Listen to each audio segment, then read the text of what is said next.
के बनावे के पड़ी रामदेव बाबा से कह के। दवा दिल के बनावे के पड़ी रामदेव बाबा से कह के।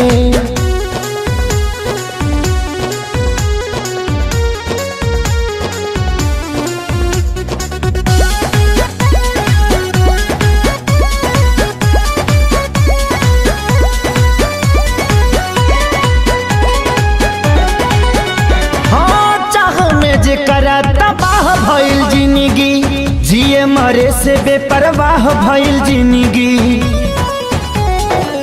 चाह में जेकरा तबाह भइल जिंदगी जिए मरे से बेपरवाह भइल जिंदगी। जेकरा खातिर सब कुछ कइनी ओकर नजर में बाबुर भइनी। दिल के गिरल दीवार हमारे ढाह के हो गिरल ढाह के। दवा दिल के बनावे के पड़ी रामदेव बाबा से कह के। दवा दिल के बनावे के पड़ी रामदेव बाबा से कह के।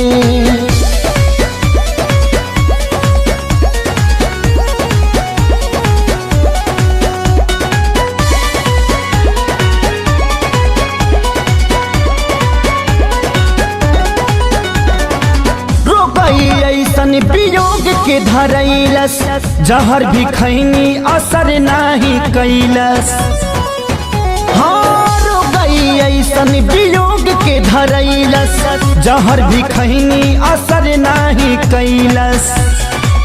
मर चाहे मर ना पाई जिए देवे ना जुदाई। याद हलचल आवेला रही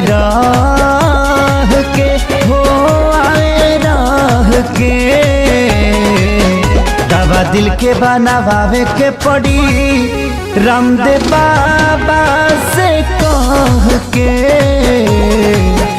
दवा दिल के बनावे के पड़ी रामदेव बाबा से कह के।